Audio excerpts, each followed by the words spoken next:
शरदिन्दु समाकारे परब्रह्मस्वरूपिणी पापयापीठनिलये सरस्वती नमोस्तुते। कलशे त्रिशक्ति स्वरूपिणी श्री महासरस्वती వారిని కూడా విగ్రహ ప్రతిష్టాపన చేయడం చాలా విశేషమైనదండి. మామూలుగా మనం మహాకాళి మహాలక్ష్మి అనుకుంటూ ఉంటాం, కానీ మహాసరస్వతి అనేటువంటి శక్తి స్వరూపిణి అంటే ఆమె కోసం మనం చెప్పుకోవాలి అంటే చాలా వృత్తాంతం ఉంది.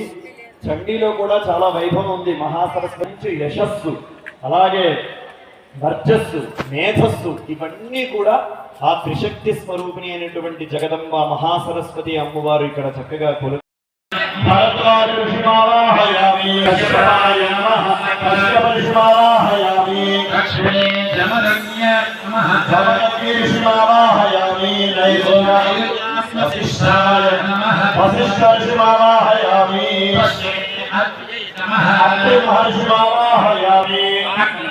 कौमार्यै नमः कौमारीमावाहयामि दक्षिणे ब्राह्म्यै नमः ब्राह्मीमावाहयामि नैऋत्याङ्गायै नमः वाराहीमावाहयामि पश्चिमे चामुण्डायै चामुण्डामावाहयामि वायुव्यां वैष्णव्यै नमः वैष्णवीमावाहयामि परस्यां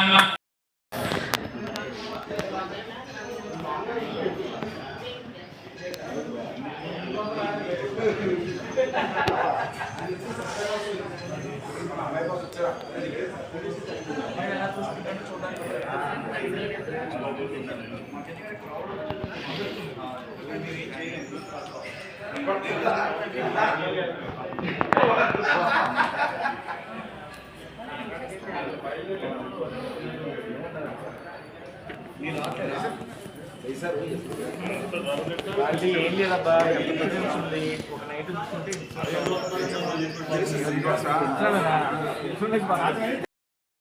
కూడా జలాధివాసంలో అన్ని కూడా స్వామివారి విగ్రహానికి చైతన్యం రావడానికి, ఆ విగ్రహానికి సంబంధించినటువంటి దోషాలు పోవడానికి ఈ రోజంతా కూడా స్వామివారు ఆ జలాధివాసంలో ఉంటారు. మనం చేసేటువంటి జల క్షీరాధివాసంలో ఉంటారు.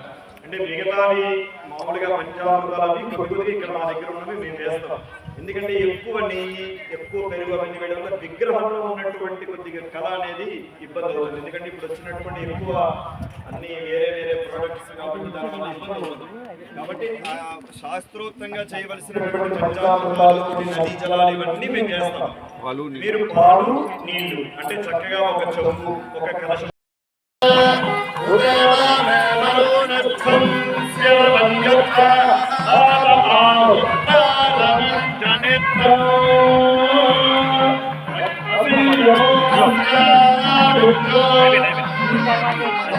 అమ్మవారికి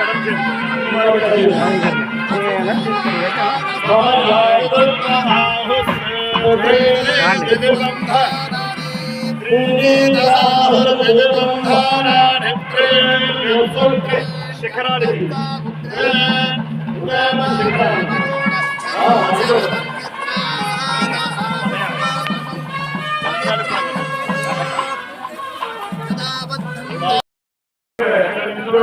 చక్కగా దివ్యమైనటువంటి రూపాన్ని చెక్కి తీసుకొచ్చారు.